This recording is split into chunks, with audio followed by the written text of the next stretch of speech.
Hunter, who never seemed to leave the office for any reason except a fire alarm, Colton had sat in his truck and watched his dad step out of the diner and head back across the street to the office above the family-owned Green Mountain Country Store in downtown Butler, if you could call Elm Street a downtown.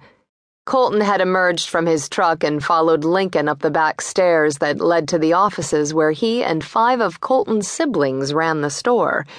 Colton kept his head down as he walked past Hunter's office and knocked on his dad's door. "Hey," Lincoln said with obvious pleasure. His father was always happy to see him, which was one of the many things in life Colton could count on. "This is a nice surprise. Come in." Colton shook his father's outstretched hand and took a seat in one of his visitor chairs. "To what do I owe the honor of a rare midweek visit from the mountain man?" "I needed a couple of things in town, so I figured I'd stop by." "Everything okay up the hill?" "It's all good. Quiet and relaxing this time of year, as always." Colton thought of early summer as the calm that followed the storm of boiling season, during which he produced more than 5,000 gallons of the maple syrup that was sold in the store. After 9 years of running the family's sugaring facility, his life had fallen into a predictable pattern governed by 25,000 syrup-producing trees. "I'm glad you stopped by. I was going to come up to see you today or tomorrow." "How come?"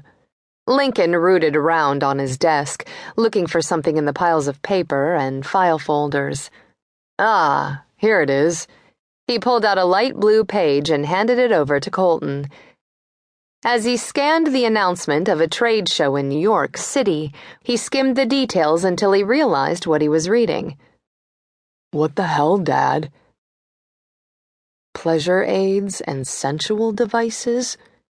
What's that got to do with me?" He nearly had a heart attack at the thought of his father thinking he needed such things to move the relationship no one was supposed to know about forward. "I'm considering the line for the store, and I'm looking for someone to send to the show. Since this is your off-season, I thought you might be able to make the trip for us."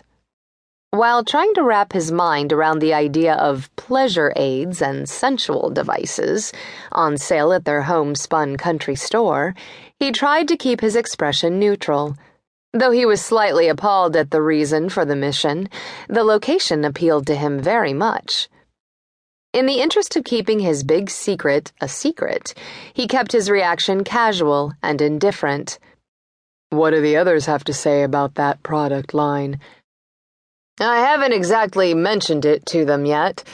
I figured I'd let you check it out first and see what you think before I bring it to them."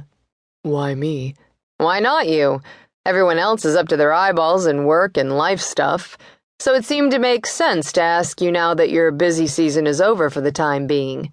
Lincoln shrugged. "But if you're not up for going..." "Never said that." He'd be a fool to pass up a chance to spend a whole week with her. "I'll do it, but with the caveat that I think this product line has no business in our store." "So noted." "And I think you're in for yet another battle royal with your kids over it."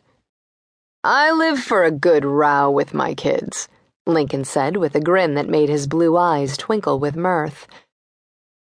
"Don't I know it?" Colton muttered.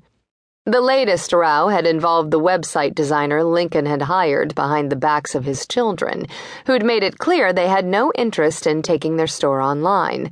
Then Cameron Murphy had come to town and won the hearts of the entire Abbott family, especially Colton's older brother Will, who was now madly in love and living with Cam as she designed the website for the store.